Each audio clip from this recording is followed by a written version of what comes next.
We'll move now into our opening plenary. And our theme for our opening plenary is teaching and imagination. A concern for the dynamics of teaching and learning is central to all education. And a concern for imagination must be central to teaching if we are to go beyond transmissive models of teaching and educate in ways that not only inform, but that also form, inspire, motivate, spark creative energy and critique, and open up possibilities for personal and social transformation. So at this, our first plenary, we will turn to the theme of teaching and imagination. And our moderator for the session is someone who, for many of you, needs no introduction, Dr. Padraic O'Hare. Padraic is a professor of religious and theological studies at Merrimack College in North Andover, Massachusetts, and the founder of the school's Center for the Study of Jewish, Christian, Muslim Relations. Padraic served as a member of the board of directors of the REA for 8 years, and as the executive secretary of APRI for 4 years. He is the author and editor of 8 books dealing with religious education, contemplative practice, and education, and Christian-Jewish relations. Join me in welcoming Padraic O'Hare.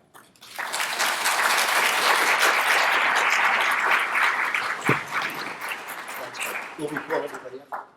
Shall I call everybody up? Sure. Maybe our presenter and our respondents will come up with me. Dean Townes, Professor Court, and Professor Groome. Yeah, great. Well, they're stepping up here. I'm going to sneak through here. Yeah, we're over here, yeah. Dean Townes, my name is Padraic O'Hare. I'm so delighted to be introducing you.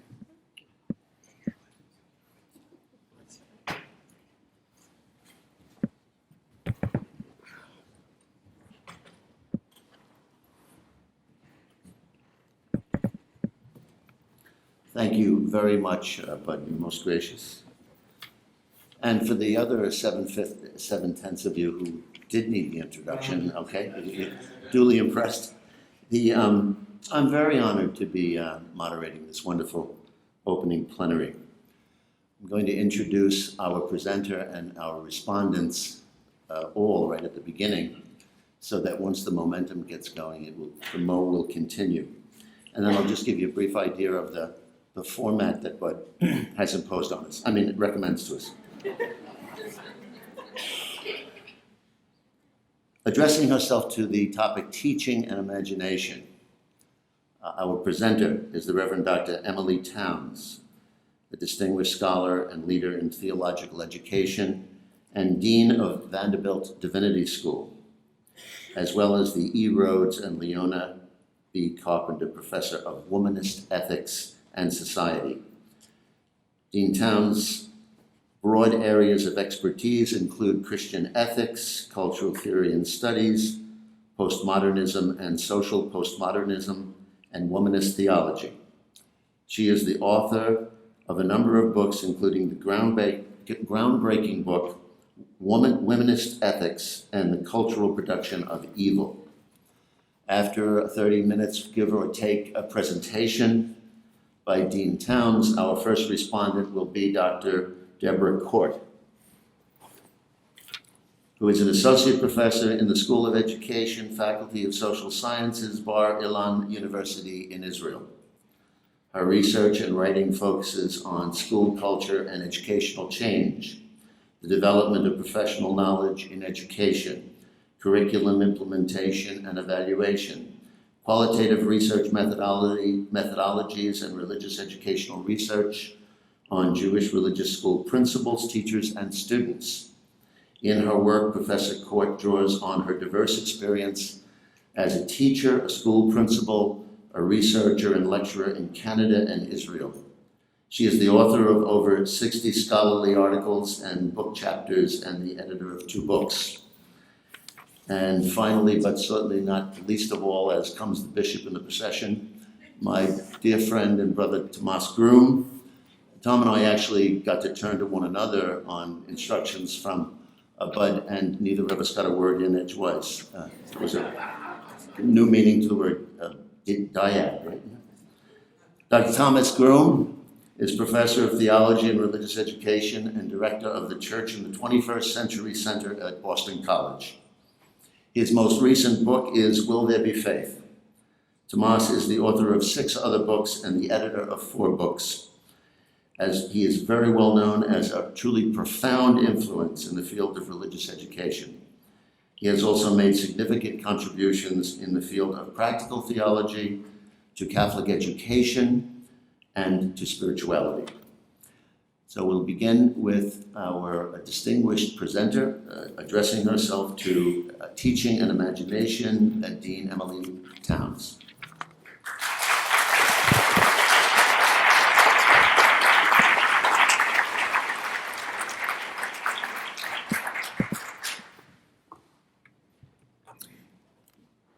Good afternoon. It is good to be here with you. I think that deans often cycle through all of the professional societies of their faculty, and so it's always good for me to do that. But I want to take a moment to ask us to send prayers up for one of your own, Yolanda Smith, who continues to battle breast cancer in ways I find simply faith-inspiring. She's not well enough to travel this time, but I know she's here in spirit, and I know she loves this organization. So just a moment of silent prayer for her and her healing.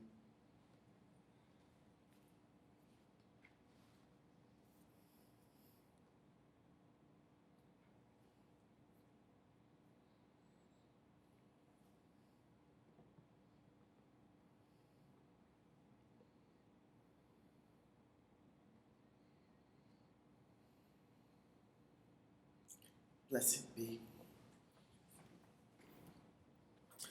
Thank you for this invitation, Bud. As an ethicist, I tend to work late when writing a paper because I'm always waiting to see what in the world we're going to do next as human beings and try and incorporate that. And so Bud was gracious enough to allow our timelines to compromise, I think is the best way to put it. I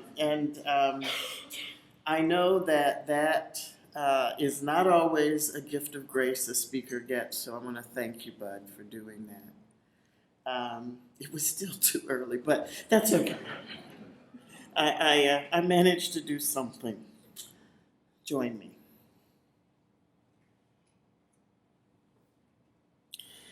I grew up in a world in which the folks around me valued language. Family and neighborhood storytellers and teachers, grade school and Sunday school, filled my days and nights with a world painted with ideas, Bible stories, everyday conversations, and more. Before I knew that the name for this world is the poetic, it became a strong vehicle that helped me negotiate the southern world of Durham, North Carolina in the late 1950s and 60s. Growing up in a once common trans class community, my playmates' parents were grade school teachers and principals, tobacco factory workers, secretaries, lawyers, home-based hairdressers, professors at North Carolina College, later to become North Carolina Central University, stay-at-home mothers, women of ill repute, doctors, police officers, nurses, dentists, and the woman who kept the children of parents who both worked. There was no such thing as daycare then. This was a world in which we participated in school plays, diction competitions, and church Bible contests, where we were judged by our knowledge of the Bible verses and diction. This wonderful and sometimes maddening world of words also taught me much about ideas and how to shape them and own them.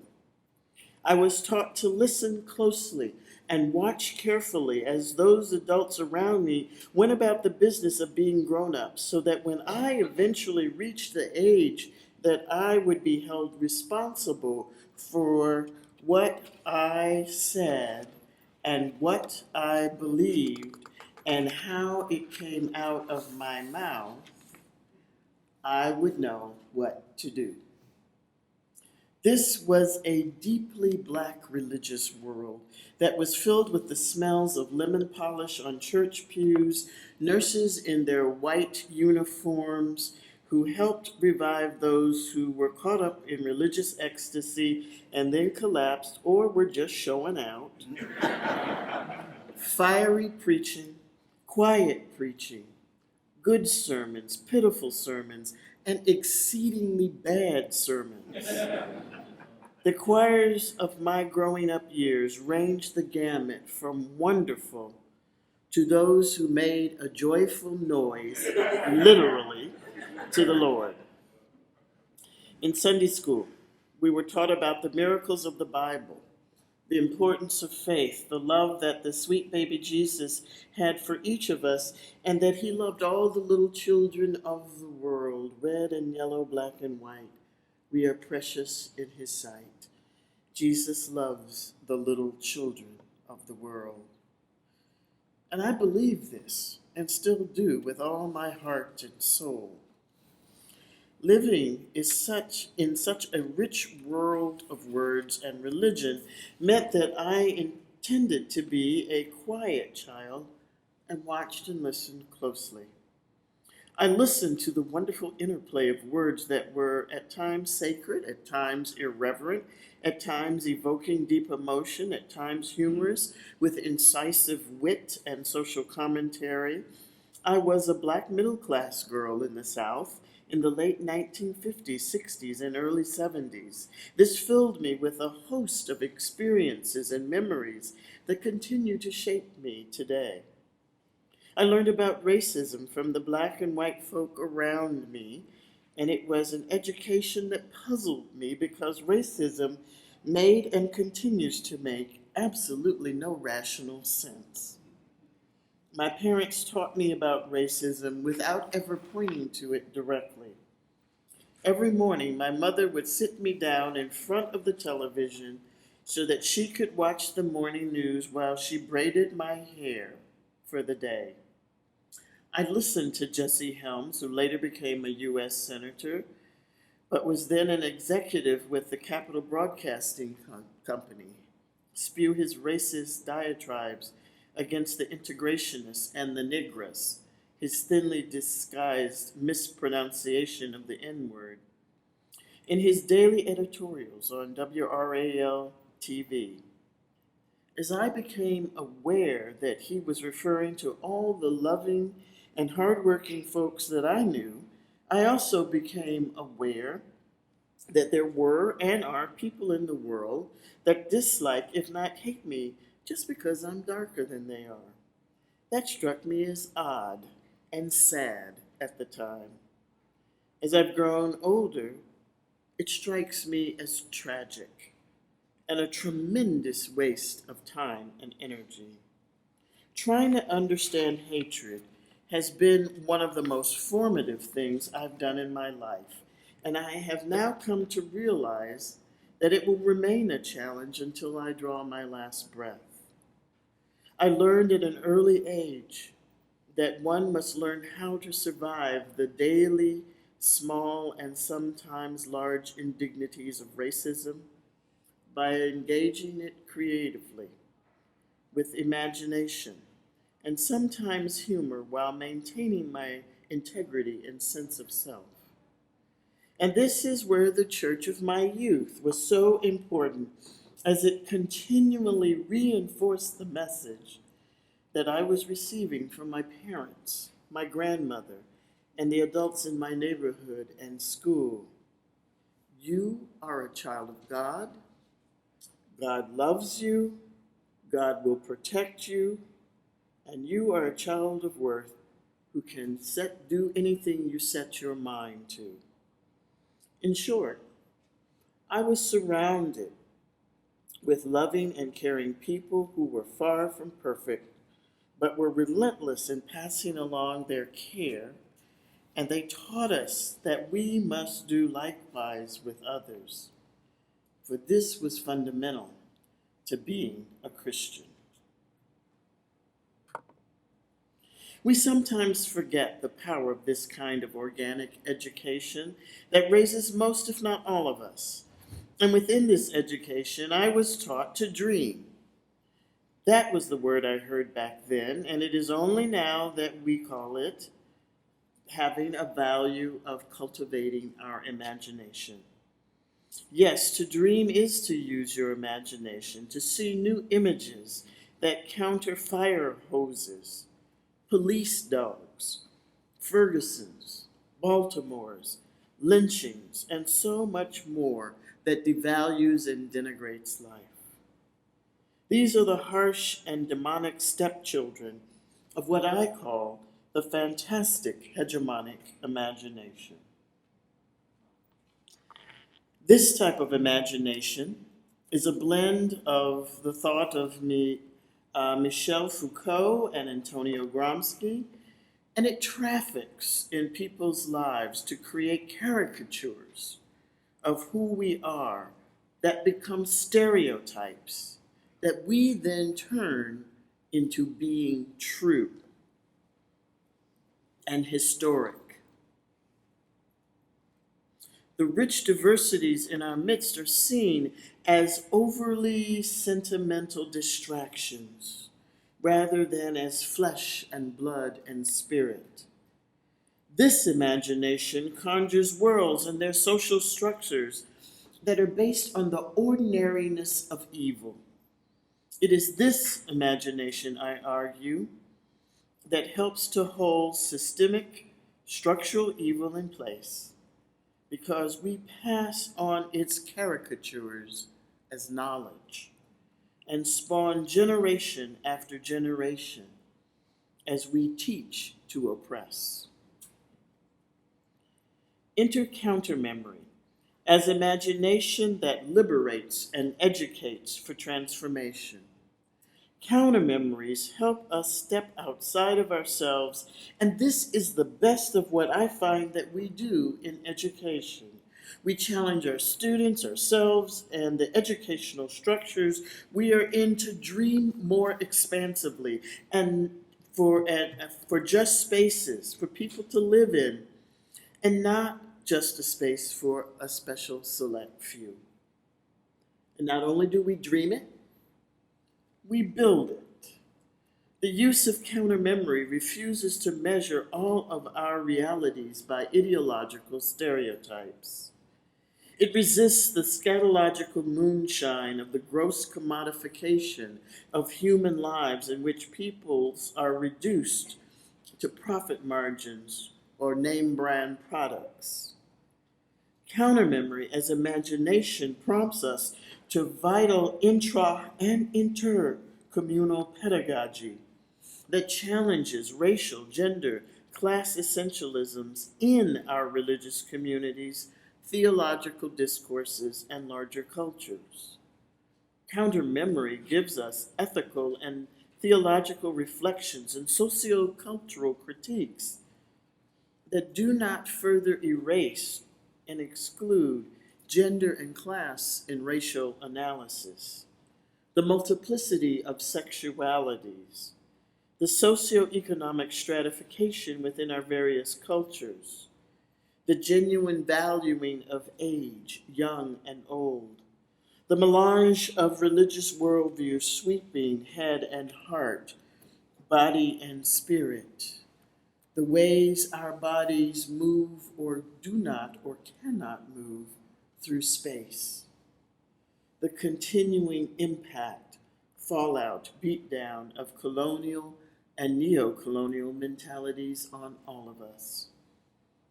There are days when I lean heavily on CounterMemory because it can sometimes feel like I and others are rearranging deck chairs on our pedagogical and theological Titanics when it comes to dealing with incredibly complex bodies in academia and society that are often fueled by heterosexism, empire, racism, imperialism, homophobia, and far too much more.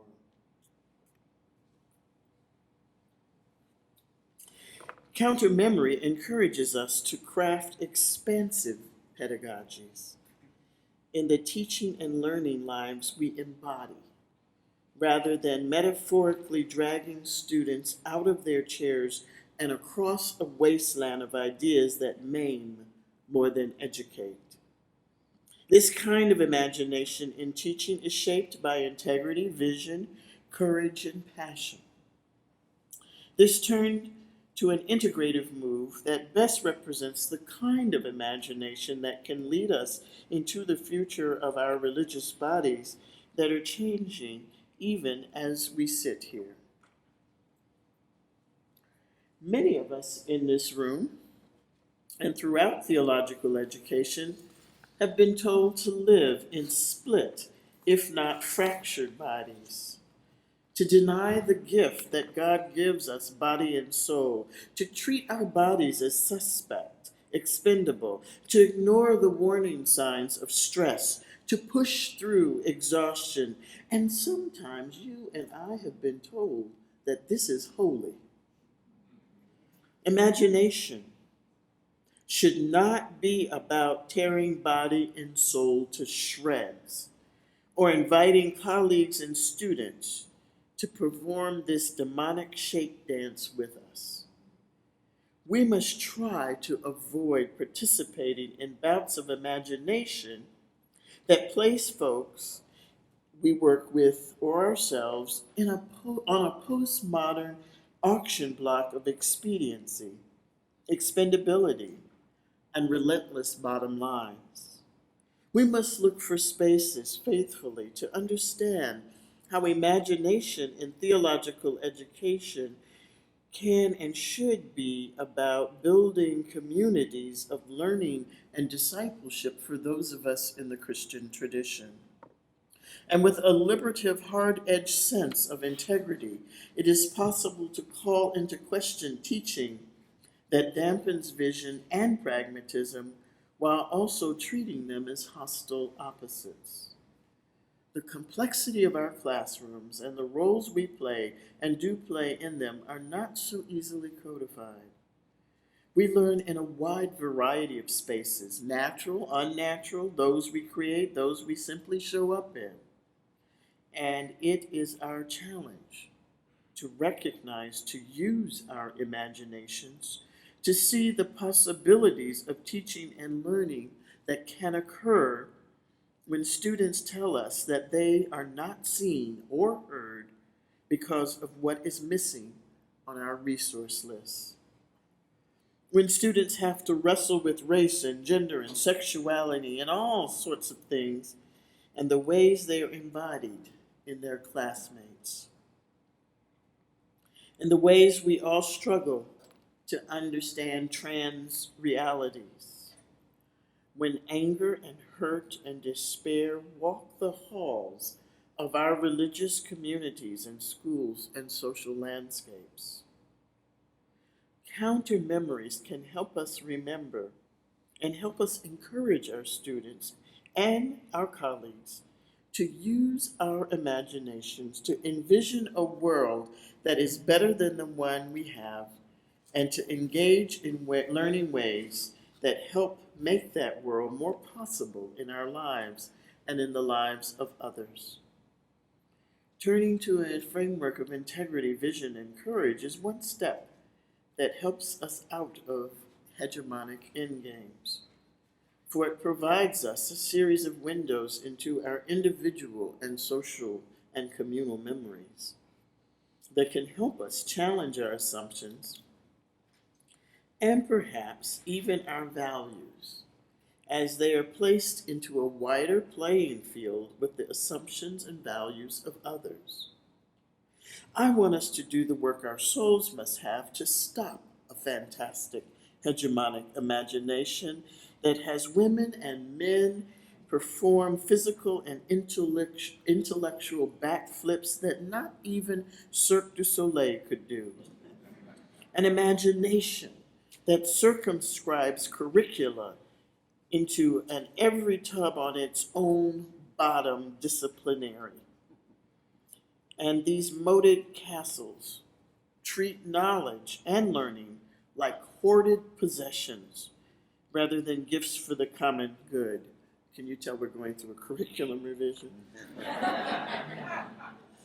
With integrity as a part of the foundation of imagination, we can make better and healthier use of our time by releasing our classrooms into spaces of creativity and daring that tackle ideas not as things to be memorized alone, but also as resources and sources to use in our daily lives. So one challenge we have each and every day is to try to refuse to be a part of a fantastic hegemonic imagination that has no vision or integrity. If we can provide no better model of teaching and imagination, it should be embodied vision that draws us beyond the realities of the present to an ideal, a program, a strategy that challenges our institutions and us to think boldly, regardless. We are not random bits of information drifting or running through space ungrounded in history and interpersonal relationships. And we should do our work with passion and precision and realize that we should not aspire to be the disembodied dipsticks for intellectual hubris.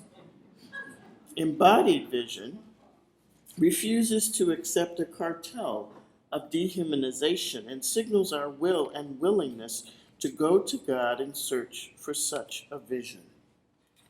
Recognizing our humanness, recognizing the promises found in each of us, and inviting not only students but ourselves into teaching and learning communities of discovery. Therefore, courage is a good thing to have, to add to integrity and vision as vital strategies for doing this work our souls must have. It is vital that we allow courage rather than an unwillingness to take on the thorny issues that our students and colleagues bring to the classroom or the conference table that our training did not prepare us for specifically. We may forget that our reservoir of knowledge is really that, a resource for helping us learn new ideas, teach them to others, and take on the adventure of learning and growing in our own work again and again. We may not be skilled at some things yet, but we can and do learn when we put our whole selves into it. We've done this before. Not all of us are still in graduate school. Remember back when you had to learn that stuff, you wondered why you had to learn it. We've done it before. We can do it again because we do not need more pedagogical models that behave as if the world is a huge object lesson and a playground for us to test our ideas, as if we are like protozoa with very low levels and reactions to the world around us. No recognizable brain, reacting only to light and temperature changes, endlessly splitting to reproduce. I'm the daughter of a biologist. Allowing courage to guide us in imagination helps us measure life by the possibilities rather than the terrors or inadequacies we may have. Courage is part of the way we come to know God's way in our lives, with an ever-ripening richness so that we do not succumb to fear and the status quo, but rather we see challenges as something we work with. However, fear can be good and a healthy marker for us that there is something amiss and we do need to proceed with caution. Fear is a natural mark of our humanity and courage, and it helps us accept the fullness of our humanity as we realize that we cannot do this work alone. Any notion of the fantastic hegemonic imagination that suppresses fear and mocks courage, and any institution that feels the questioning, the dancing mind is a threat to God, is most likely a pitiful wasteland that consecrates blindness as faithfulness, timidity as hope, and arrogance as love. Practicing teaching with integrity, vision, and courage learns from a wide variety of sources and not solely from the echoes of our minds and intellects, or from various social locations or disciplinary expertise or theological viewpoints. There is a big world out there for our institutions to craft learning paradigms so that our students can deepen their abilities to see it, experience it, know it, and change it.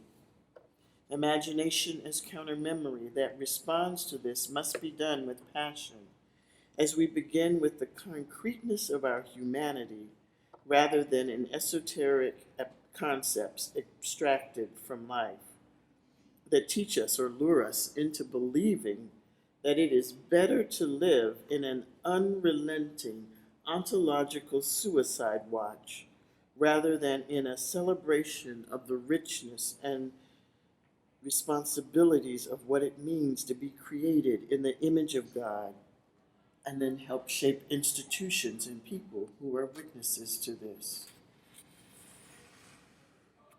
When we recognize these things, we can do excellent teaching and learning, path-making research, unselfish scholarship, and both practical and impractical models for ministry that lead us into more just and vital futures. This passionate side of imagination encourages us to think in these expansive ways. So we must cultivate an imagination that has a different angle of vision, a different way of understanding, passion for the work, passion for the people who benefit from it or not, passion for integrity, passion for vision, passion for courage. Not to control or dominate, but to allow the richness of insights and experiences beyond what we know and don't know.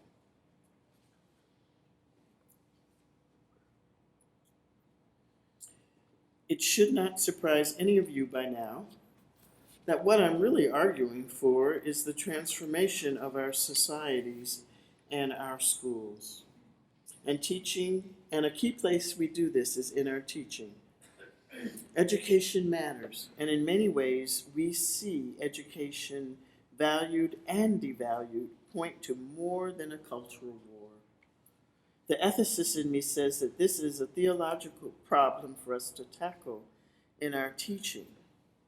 So with such a challenge before us, I don't think any call for transforming society will be very effective for very long if we have little appreciation and or willingness to engage in adventure. In our methodologies, if our methodologies are obstinately linear, our focus is on being right, getting it right, we are right.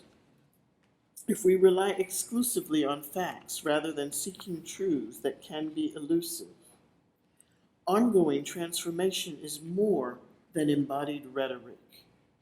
It is lived mission or action in the everydayness of our moral lives. It is difficult to transform society when we are often so peculiarly disciplinary bound that we think and act as though our disciplines are ossified relics rather than methodological guides for more just reflection and living. Even the emerging appreciation for and implementation of interdisciplinary scholarship and pedagogy can fall victim to this, because the fantastic hegemonic imagination is a stubborn chaperone, and we can still create little boxes for even the most expansive things we attempt.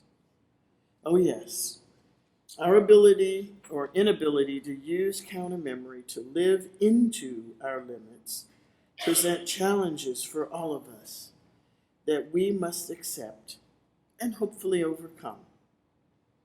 I believe that we do have the skills to live in this constantly shifting pattern, and we can be part of amazing transformations as we build coalitions in the academy, religious communities, our communities that are multiracial, anti-racist, multi-gendered, anti-sexist, geographically diverse, religiously diverse, multi-generational, and more.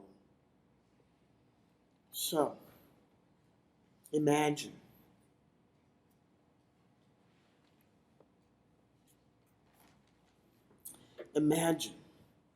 the ways in which the very structures in which we do our work are also most often structures that are built to prevent the very work we're trying to do. Pouring new wine into old wineskins has a long history of not working. And I have heard Einstein quoted a lot of late, and I'm not sure why, but his quote, "Insanity is doing the same thing over and over again and expecting different results." Imagine, do we have the creativity to see and implement new ways of being that can transform society by allowing our classrooms to become places of adventure and rigor? Imagine taking a dense look at the difference between transformation and reformation, and be clear about where we stand and why, and accept our abilities where our abilities lie and the work we have to do, and then do it. Reformation and transformation can be wonderful dance partners, but we must be clear and honest about which steps we are using and not confuse one for the other. Imagine we can accomplish what we say we are after in transformation when we acknowledge that we systematically and methodologically have a narrow well to draw from in the theological resources we often use, people we have as conversation partners, folks we work with in our religious communities within and beyond our home base. Imagine we can challenge this because we take bold and necessary steps to see that an important key to transformation and transforming society is asking who is not present as a faith question that demands from us a faith response along with a scholarly one. Failure to do so means that we also fail to appreciate that the ongoing revelation of the divine needs many hands, ears, eyes, hearts, and minds. Imagine, we really are the people we have been waiting for. Teachers of head and heart, imaginations that can transform society, integrity that helps us face the greatness in us, as well as the deep flaws that mark us. Vision that keeps us restless for justice. Courage that is the strength, power, or resolve to face the scary stuff, difficult stuff, frightening stuff, painful stuff, disturbing stuff, and head on, even when our resources are meager, or hope waning, or our reason is telling us to get the hell out. Passion that helps us keep more than some skin in the game. We put our whole selves into living, and we do so not just for our sakes, but because we believe in life together regardless. Yes, in the world I grew up in, I was surrounded with loving and caring people who were far from perfect, but were relentless in passing along their care. And they taught us that we must do likewise with others. This was fundamental to being a Christian. And yes, we sometimes forget the power of this kind of organic education that raises most, if not all of us. And within this education, we are taught to dream. That was the word we heard back then. And it is only as we've grown older through the years, we realize what a high value is being placed on cultivating our imaginations. Yes, to dream is to use our imaginations, to see new images that now counter Sandy Hook's, Virginia Tech's, Umpqua community colleges, and so many more that devalue and denigrate life. Thank you.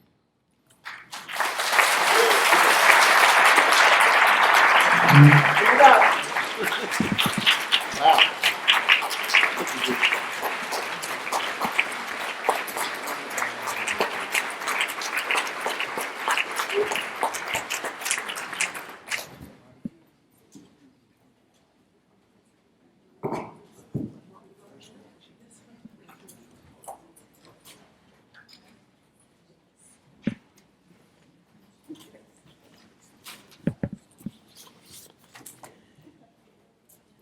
As I was preparing, I was asked fairly recently to respond to Emilie's paper, and I had an outline, but not a paper, and I did my homework. So I started reading some of your work, Emilie, and trying especially to understand the concept, fantastic hegemonic imagination. So I looked at the things you've written about that specifically.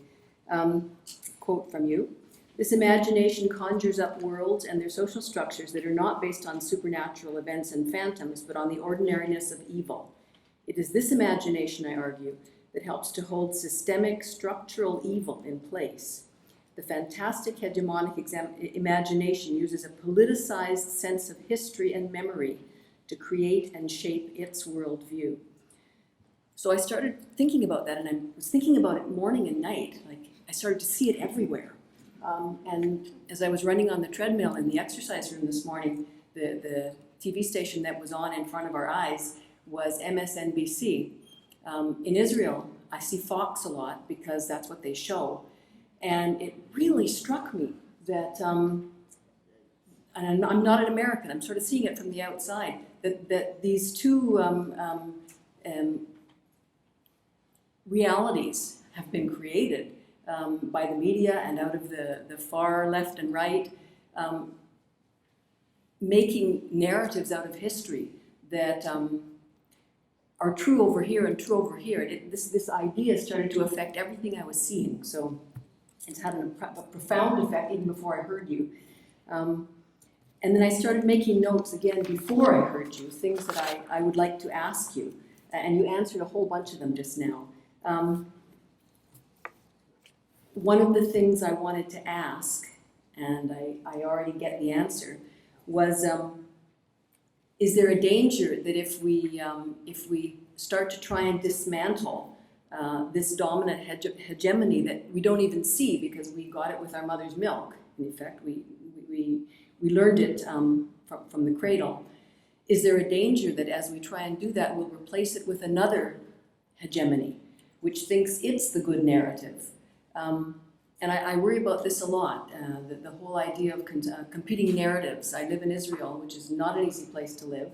And there are certainly more than two narratives there, but there are basically two. Two stories being told about the same place, the same events, it's, what are we supposed to do with that? I mean, do we have to choose one? Do we have to say this is right and this is wrong? So all this has been going around in my head as I waited for this session. And what came through to me in the session sort of answered a lot of that. That I hear you saying, Emilie, that this is about the individual, for starters. It's about an individual who chooses for him or herself to take the difficult and painful, sometimes, path of imagination, humor, questioning who I am and where I come from, integrity, vision, courage, and passion. These are personal characteristics, first of all. And I also wanted to ask you before this session how you think we can do this educationally. Who are these teachers? Where do they get their training from? Because they also were born into this dominant hegemony and probably don't even see it. So is there a teacher training school that can, dismantle it? And I kind of got rid of that when I was listening to you talk, because I understood. I still want to know. But it worried me less as I was listening to you talk, because I started to understand in some way that we're talking about people, not systems. Although you did talk about, I see all the things you said as the characteristics of these teachers: integrity, vision, courage, passion. You said it's important that we don't want to control or dominate. And it strikes me that we control and dominate just by our teaching methodologies, the transference of knowledge. I'm the source of knowledge, I'm the boss. That's about control and dominance. It's so deep in us that transforming teaching seems to me like a big job. And then you said something also about changing structures. And again, I don't want to worry about this too much, because now I sort of understand that you start with the individual, but still you've got teacher education, curriculum, the whole issues of research and funding, and these are structures which are based in those firmly entrenched hegemonic ways, and we as a society, an educational society, talk about it. We've talked about it since John Dewey and before. We have trouble changing structures. So if you do have time, I'd like to hear something about changing those structures. Some of the key words that you said here, that in a faith tradition we always have to ask who is not present.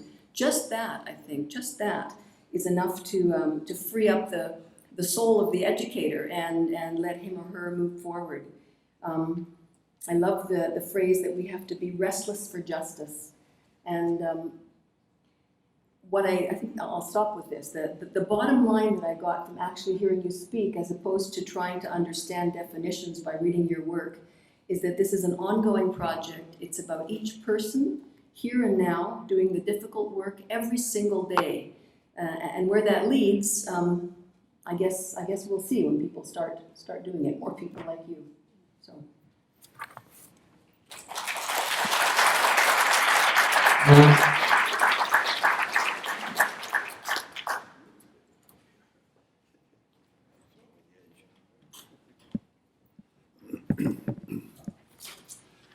Thank you, Emilie, for a moving, powerful, inspiring, imaginative presentation that has brought us to silence in a sense, and it shows the power of the imaginative word. And thank you, Deborah, for getting us started into the conversation. A couple of thoughts, and especially as Emilie was winding down, she began to think about and suggest methodological questions, and Deborah has done the same. And I suppose that's our bread and butter, in a sense, of how do we do this, because we are primary agents of engaging the imagination, and not simply being in favor of it and passionate about it, but actually having pedagogies that will engage imagination. And that will take imagination on our part. To give an example, one of my students wrote a beautiful paper last week about the power of imagination. And she gave an example. She was in a Catholic high school in a city that will remain nameless. It was a rather elite neighborhood. And the people, her family, these young people would come from families, would be very much opposed to any kind of immigration reform. And this is about 8 years later, and this young woman still remembers this experience vividly, because her teacher, her theology teacher, invited an immigration lawyer to come in and give a presentation, quote unquote, defending present American policy regarding immigration laws. And she alerted the young women ahead of time that this is what this immigration lawyer was going to do, was going to make an argument on behalf of our present immigration laws in this country.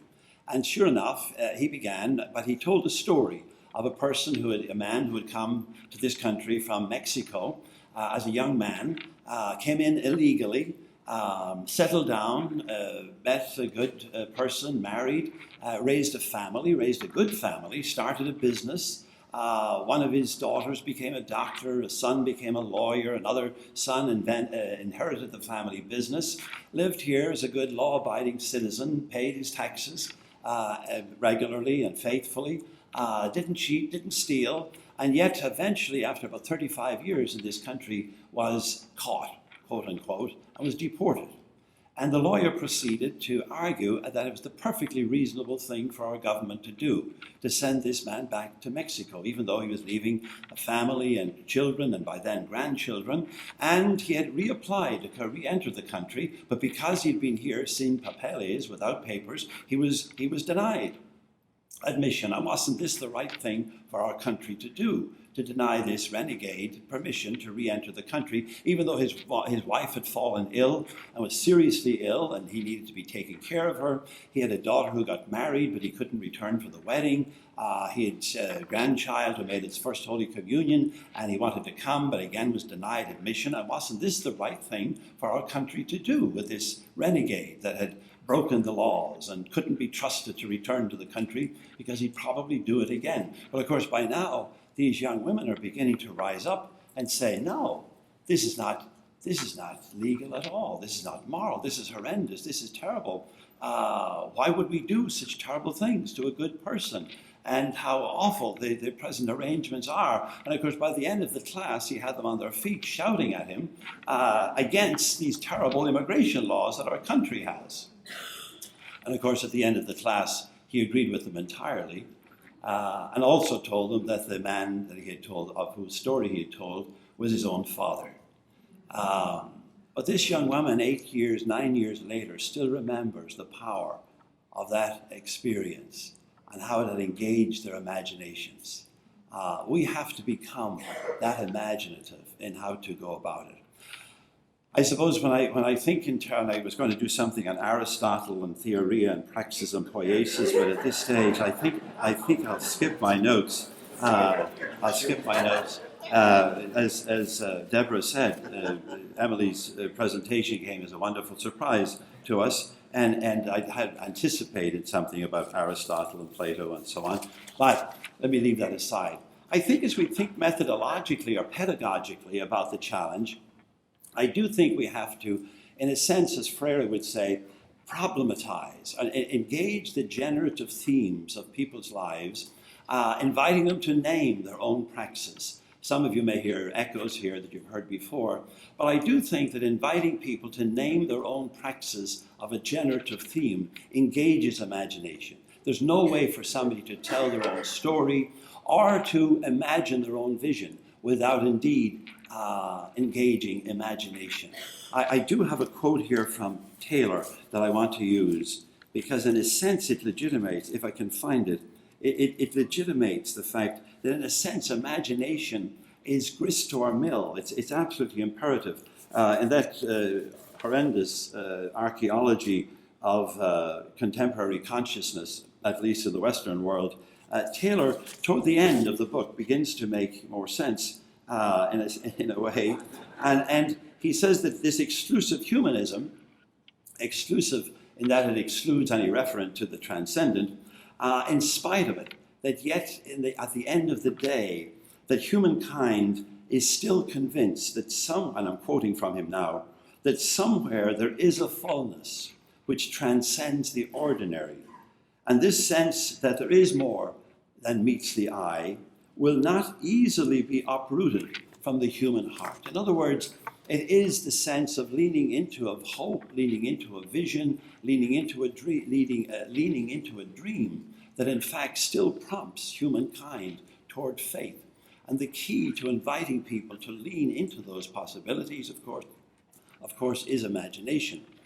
When we begin to invite people to tell their own story, to imagine their own vision, it's imperative to engage imagination. There's no other way to do that. So in a sense, but my proposal is that much comes down to the kinds of questions and the kind of questioning activities, the problematizing activities, as that immigration lawyer did with these young students. I think it comes down to the kind of questions and questioning activities that we engage, with which we engage our students. That this is what stimulates their imagination. Likewise, when we begin to represent a faith tradition, a religious tradition, I think it's imperative for us to raise up not just simply the understanding of that tradition, but also the possibilities that it holds, the invitations that it holds, the implications that it holds, the demands that it has upon us, as I've called in my own work, the vision of the story as well. It's not enough to get people to simply understand the story. As Bud said at the beginning, very often we do that with simply a transmissive kind of pedagogy, but it's inviting them to imagine the possibilities, to seeing the implications, the invitations toward a spiritual wisdom for life that's enshrined in these great traditions. That's when we engage their imagination. And likewise, when we invite them to take that wisdom back into their own lives again and to make their own appropriation of it, their own decisions about it, again, it's imperative that imagination be fully employed. Without imagination, they will simply come back to some kind of rote understanding, perhaps, of a tradition, but not judgments and decisions about what to do with it in one's life. This is a very difficult thing to do. I have a 14-year-old son, Teddy, as many of you know. I got a bit of a late start in parenting, but Teddy is in a Catholic high school, but his theology teacher is still ensconced in just simply a purely transmissive type of pedagogy, which is just extraordinary to me in this day and age, and all the more extraordinary because the teacher is using a textbook that I wrote. So this is an uphill struggle.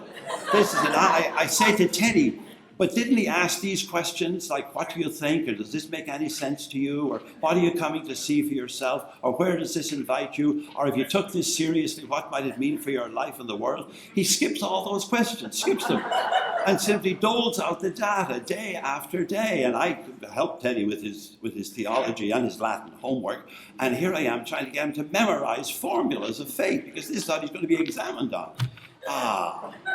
We've got a long way to go. Thank you very much.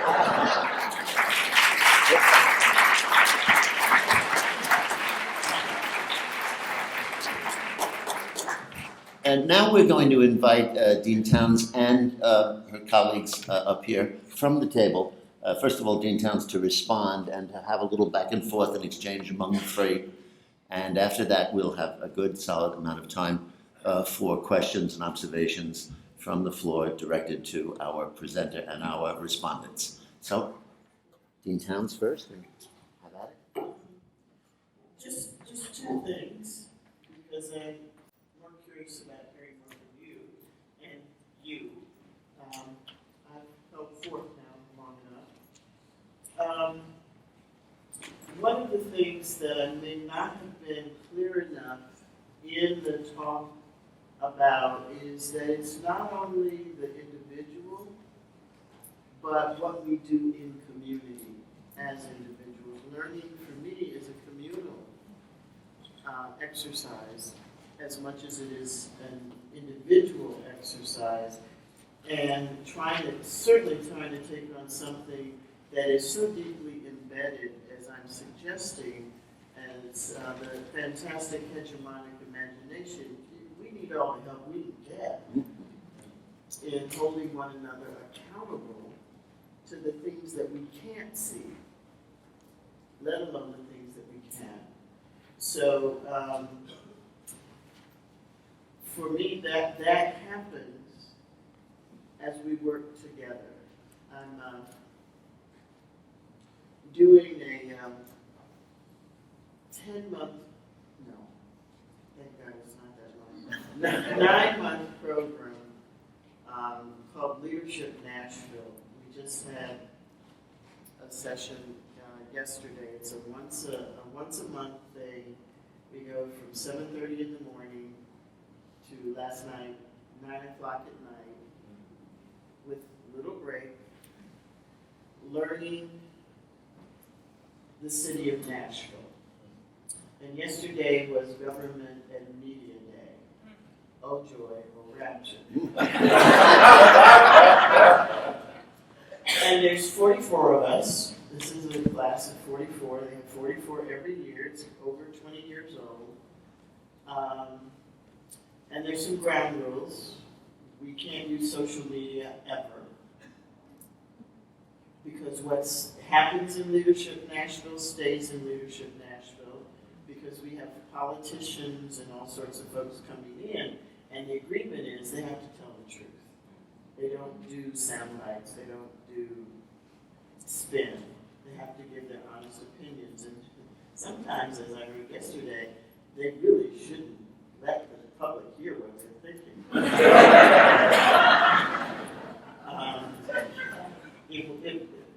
Re-election would not be on their resume.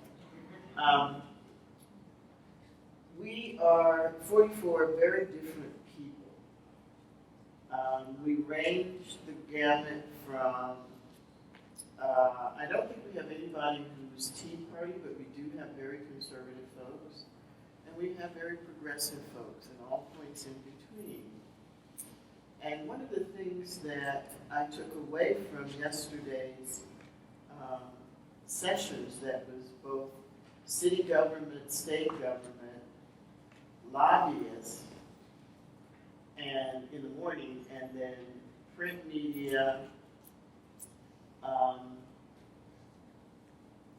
television media, and alternative media, news stuff, was that because 44 very different people were looking and hearing the same thing out of all the presenters we saw before us, what we saw and heard were very different things.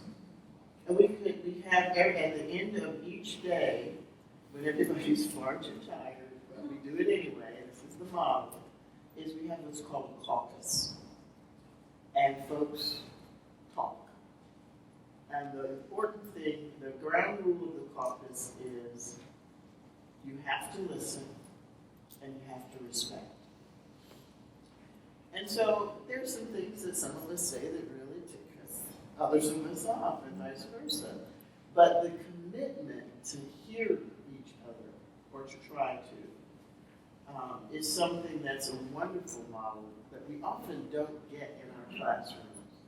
Either we don't do it, or our students don't do it because they know they're right, or they're scared, or they're not, they've never been trained that it's okay, or never told, not trained, never told that their imagination counts.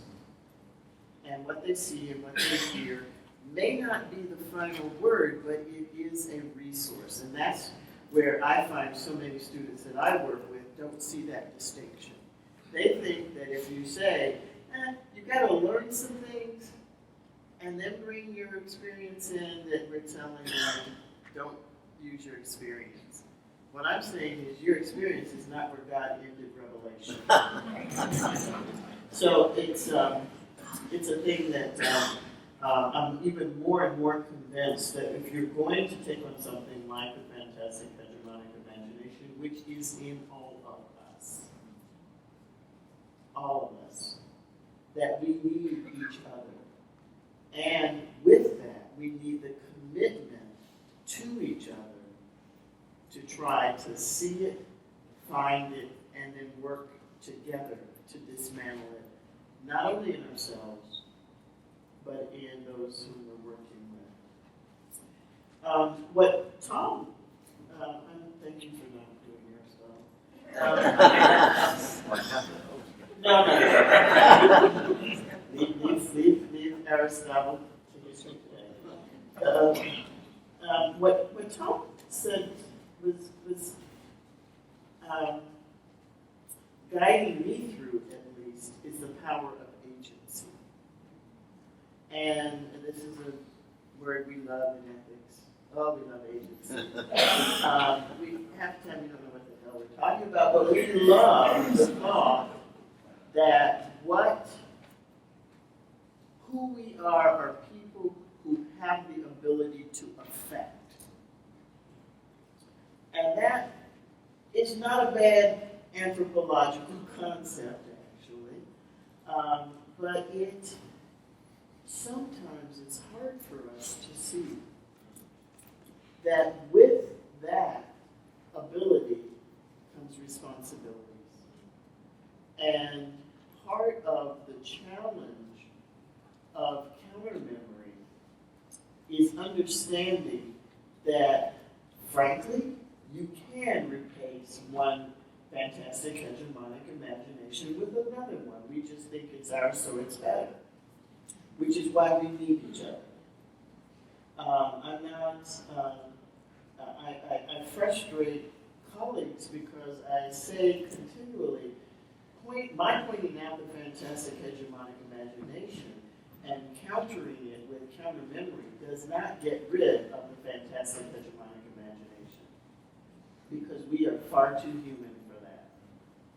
We have the ability to confound, to do rope-a-dopes, to do dipsy-doodles, and to completely obfuscate what's going on when we don't want to see it. We're worse than our dog Winnie, who we tell her not to do something, 2 minutes later she's back doing it again, because of course that was 2 minutes ago. So it doesn't apply now. Drives us crazy. That's why I liked so much the sense I got from your talk, that this is a daily thing. It's not something we're going to do that it's going to be done. You know, there's a job to be done, we'll do it, and it'll be all over. It never stops. It takes continual courage and energy and commitment. It's incredibly important that it's always now to be done. It's a process. It's a process. That's one of my favorite words. It's a process. So, sorry. It's only water. It's only water. Just one quick comment. One of the points that I think is very powerful in what you're doing, Emilie, is your turn to counter-memory. Because when we look for images, where do we find them? Well, personally and socially, we dip into the well of the memory. So in this sense, this counter-memory, and I went back to your, on page 23 of Woman as Ethics, which is a classic work of Professor Townes.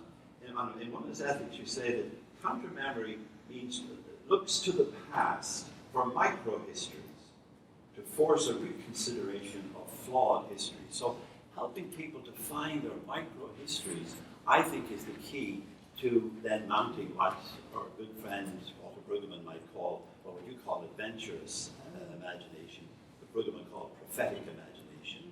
But I do think we have to go to the memory and find there the subversive memories, as Metz might call them, that would then overthrow the fantastic hegemonic imagination. So without the dangerous memories, I think we go on and on. And maybe that's what could prevent us from simply creating a new fantastic hegemonic imagination just because it's ours. We think it's better. Julio? Yeah, wonderful. We have two colleagues who have been kind enough to hold on to hand mics. There they are.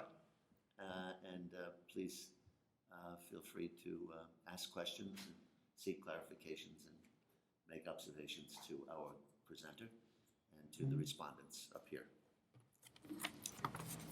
Hi, I'm Larry Rick from Groome University. I have a question for you, Dr. Townes. I was wondering if you could talk about similarities and differences between counter-memories and counter-narrative in critical race theory, and also similarities and differences between your fantastic hegemonic imagination and institutional racism. Could you ask the question again? Okay, sure. So the first one I want you to talk about is similarities and differences between your use of counter memories and CRT's use of counter stories or counter narratives. And the other one? And then the second one was, again, compare and contrast fantastic hegemonic imagination with institutional racism as a concept.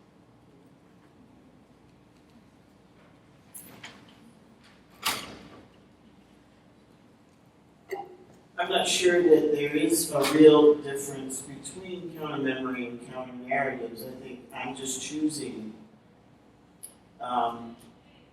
one term over the other because I work more with memory in my work and the way that memory works. Interestingly enough, my sister, who's 9 years younger and started out life as an artist, as a lawyer, and realized she actually hated it, is now an artist. Independent of each other, we both started working on memory in our work. And it was only when we saw each other one Christmas and we were talking about what we were up to that we realized that somehow both of us were tapping into the same thing. And I think it had much to do with the fact that our mom had died not long before that. And it was a very quick death. It was not the death she wanted. And so we were there as the machine was off. And so there's vivid stuff there for us. So for me, memory becomes that thing. And part of it was my own attempt to suggest, and I do this more fully in Womanist Ethics and the Cultural Production of Evil, is to say, stop trying to rank history and memory. They're both problematic. They both are human constructions. So that's why I chose memory. It's simply the category that means so much to me in my own work. The fantastic hegemonic imagination, unfortunately, is so much more than institutional racism. It's institutional isms running around together as dance partners in our lives, and we often don't understand it. I was talking to a young gay white man in our student body who was very clear he couldn't be racist or sexist because he was a gender studies major in college. And trying to help him understand just because you took classes doesn't mean you got anything out of your soul. That's problematic. So it's trying to find a way. Well, let me put it another way. What I'm trying to understand is why have we written so many books about evil not being a good thing that we can't seem to get rid of it? And I decided that part of what was going on is that we really have not talked very much about how our imagination. Now, my book was published in '06, so it's been out for a while, and a lot of folks have taken up this argument, and I'm part of the stream of a longer history of this argument that what we're doing with our imaginations is more powerful than what we're doing with our reason. And wanting to try and get at that, though, as an emphasis, and as a social emphasis, trying to be clear that reason and rationale don't seem to help us get rid of isms. Something else, and so let's look at that. And so that's why I started working with, to my surprise, Foucault and Groome. They would not have been who I thought I would work with, but they became formative for me.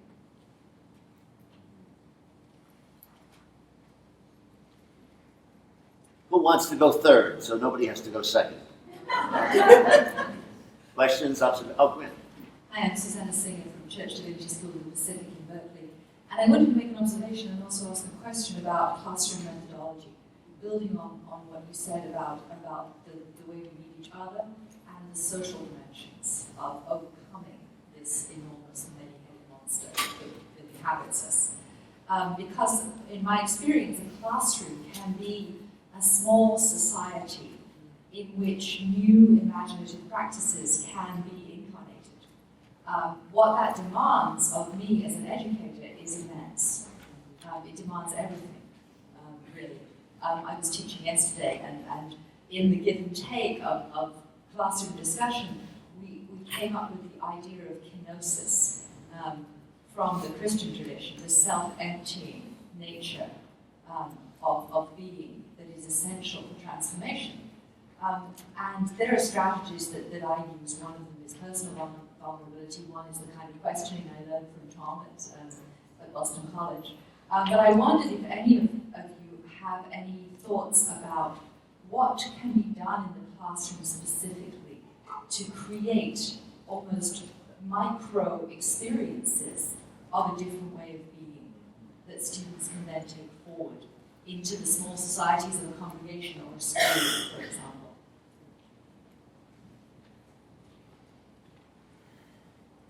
I would think it might start with the person of the teacher, not taking as his or her given right to be the boss and to be the fountain of all knowledge, to not be afraid to be wrong, to even look around the classroom and say who's not here. In other words, who's not speaking, whose voice is not being heard. All the characteristics that you mentioned. I think if the teacher is making an effort to do those things, that's at least the beginning.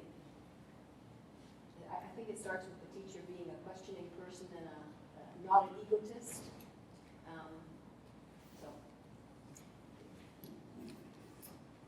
But as Aristotle would say, but just for one moment, he did try to economize our ways of knowing, the theory of practice and poiesis, and then they dismissed poiesis, they dismissed imagination. Plato said it was simply fantasy, totally unreliable. So, and as Professor Townes, Dean Townes said, I mean, that we have to find ways to move beyond the purely rational, because that's history that began with that. He never intended to separate them, he wanted to distinguish them. But the history of Western, at least the Western epistemology that came after him, dismissed both praxis and poiesis as valid ways of knowing, and theoria alone, reason alone, which of course triumphed then with the Enlightenment, the so-called Enlightenment. So that we're all caught in this rational, reasoning way of proceeding. The imaginative and the counter-memory, we're so inept at it, but reclaiming them is simply, I think, imperative if we're to indeed counteract this fantastic hegemonic imagination through counter-memory. As Emilie says, reason alone will not do it. Yeats had a wonderful line, a closing verse of a poem he wrote called A Poem for Old Age. But the last verse runs, God save me from those thoughts men think. I think it has been a predominantly male enterprise. God save me from those thoughts men think in the mind alone. They that sing a lasting song think in the marrow bone. And it's somehow, how do we bring people into the marrow bone of their lives? And memory and imagination are key to that. We just have to relearn how to do it.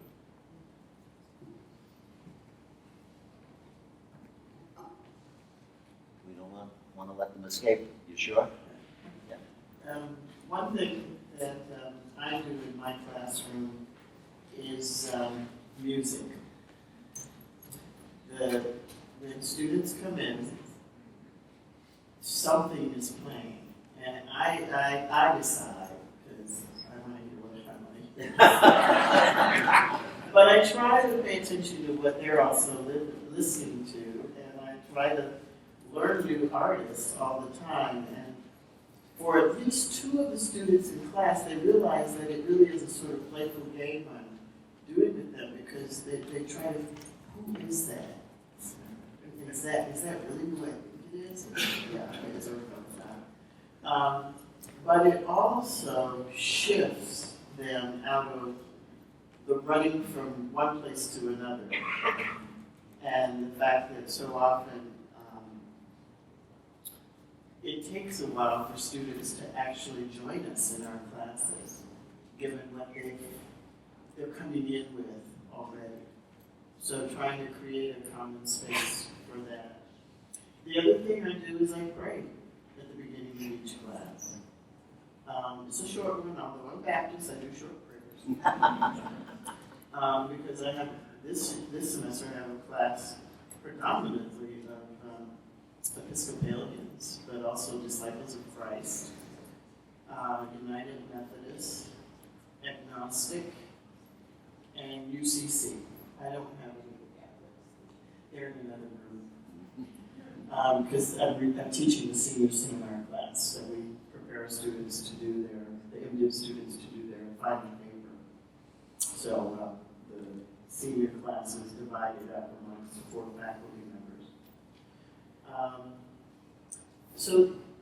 But what one student who is Disciples of Christ said to me in an email exchange was the importance of the prayer for her, which I really do for me, to bring me into the space with them, and to remind me of things. And I don't write them out ahead of time. Whatever is in my head and heart, it comes out. Hopefully I censor things appropriately. So those are 2 things. One of the things I love to do is live in here.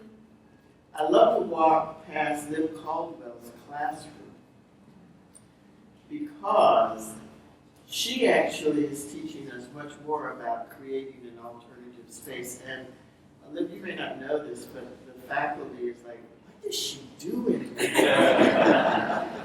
Because she transforms the space, literally, every class session for whatever is going on in that class period that she thinks will help the students enter into the learning experience more. So those are some of the things that I can think of, is that we change the physical space, we change the oral space, we make ourselves vulnerable. Students now know that I still listen to Chicago, but I also listen to something that they could not believe I knew anything about. Someone. And that's a certain sort of vulnerability because, of course, too many of them have us up on pedestals, and we all know what happens to things on pedestals. Birds poo on them. So it's not a good place to be. So try to lessen the height of the pedestal as much as possible.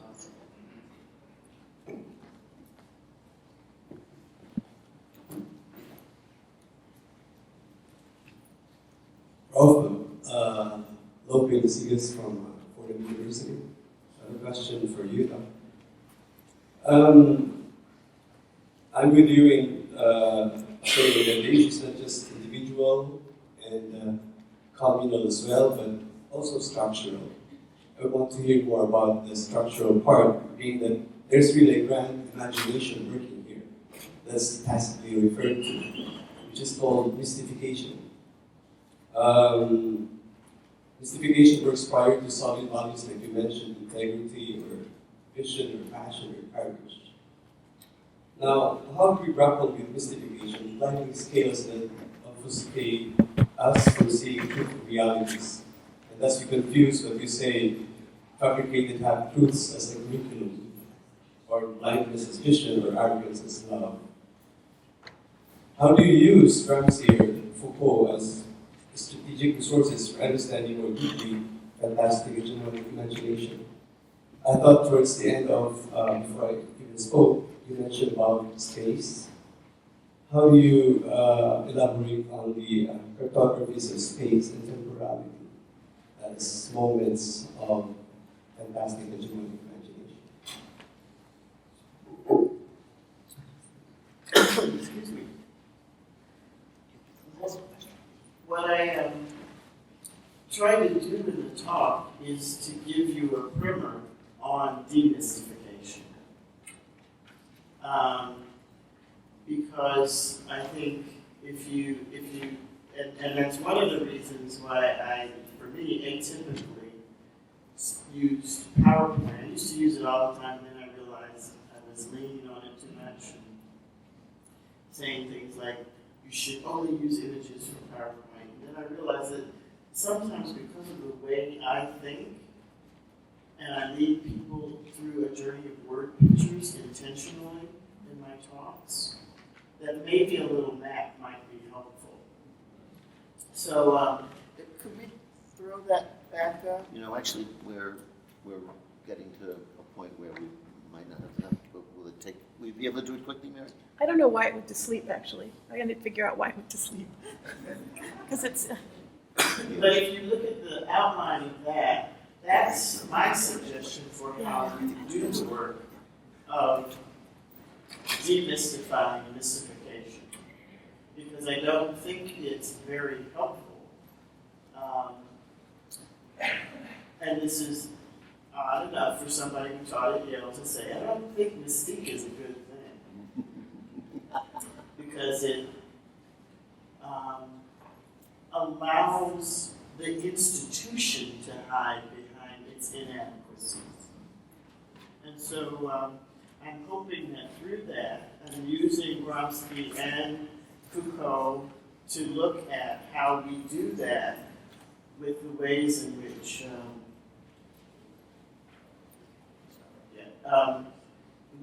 we do what we do. And I think this is going to be on the webpage, the talk. If you're willing, yes. Yeah, the talk will be on the webpage because the talk I gave and what's written on the paper are not the same thing. So it's always better to do it that way.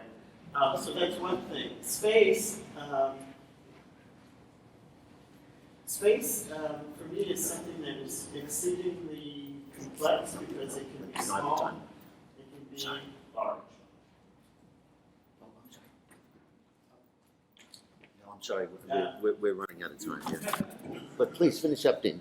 No, Please. I'm done. Okay, great. No, not great, actually. In front of Mulieris Fortis, strong woman, and a great scholar and practitioner of imagination and religious and theological education. The dancing mind is not a threat to God. You better write that down, you're going to forget it. That was magnificent. I'm bold enough to wrap us up for substantively, for the last couple of minutes, we'll fill out an evaluation by referencing another great scholar and practitioner of imagination in religious education, Maria Harris, who died 10 years ago this year on the feast of Bridget of Kildare, inspired this in a student, employing an especially imaginative element of form-giving in teaching. She invited a group of graduate students to frame their sense of teaching by creating a haiku. And in doing so, she inspired one of her students to this. We meet awkwardly. I invite you to walk. I find you dancing. So let's hope, let's work persistently but gently on ourselves to nurture those we call students in the dance. Thank you all very, very much. Thank you, especially Dean Townes.